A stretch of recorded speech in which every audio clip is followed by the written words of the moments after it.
waa mahadsantihiin dhammaantiin maanta waxaynu sharaxi doonaa insha Allah for core evaluation-ka ama isqiimeynta afarta rugni ama afarta tiir qof walba laga doonayo inuu isku qiimeeyo tiir oo markaa noqonayso for evaluation aad isku qiimeyso meel kasta aad ku jirto business-keena ganacsiga Forever Living Product maxaa kaaga qabsoomay maxaa laakiin ka qabiya sideedaba for core-ku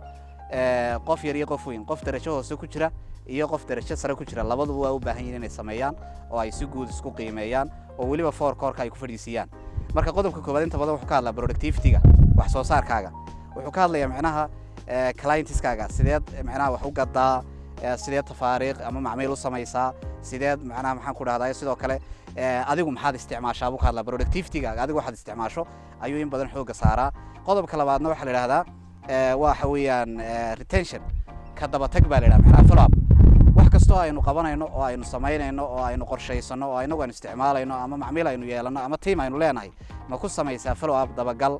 saameyn la waliba dabagalku kala duwan yahay ma ku samaysaa marka isna ka hadlaa oo retention-ku waa muhiim inuu qof walba garanayo sida macmiilka looga daba tago iyo sidoo kale sida FBO-ga loola xisaabtamo tiimka hooseeyo dhan sidoo kale waxa ku jira qodob kale isna la recruitment oo personal sponsoring-ka development contacts-ka sida loo horumariyo contactigaaga dadka kugu jira telefoonkaaga dadka aad xiriirka leedihiin dadka wada shaqayntu ay ka dhaxayso dadka sidoo kale asbarataan sideed u ilaalisaa aad u keer garaysaa oo daryeeshaa oo dabcan aad u samaysaa development contacts horumarin iyo sidoo kale opportunity prestation inteeyo warbixinaad bixisaa maalin walba isbuuc walba bil walba sanad walba ayuu isna ka hadlaa inta badan sidoo kale waxa ku jira development horumarin baa ku jirta sideed naftaada u horumarisaa tusaale ahaan waxa laga yaabaa inaan ganacsiga ku wada jirno oo ku wada shaqeyno qofka uu ka level badan yahay baa la ama uu ka level weyn ama uu ka dakhliga badan yahay billaha xagga billaha marka laga eegayo waxa lagu qiimeeyaa lagu fadhiisiyaa inta badan ma isticmaala qofkaasi 4cc wax la yiraahdo 4cc ga ma isticmaashaan haddii qofku 4cc isticmaalo waa hubaal inuu wax badan qabsan karo meel badan uu gaari karo teamkiisuna ay duplicate ku sameyn doonaano ay isaga koobiyeyn doonaan in fara badan sidoo kale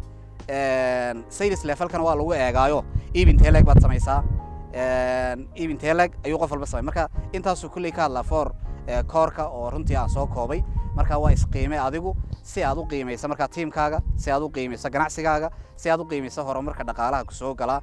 billaha iyo ka maalinlaha iyo ka isbuuclahaaba marka kulli qof walba waa u baahan yahay ka faa'iideysi wanaagsan insha Allah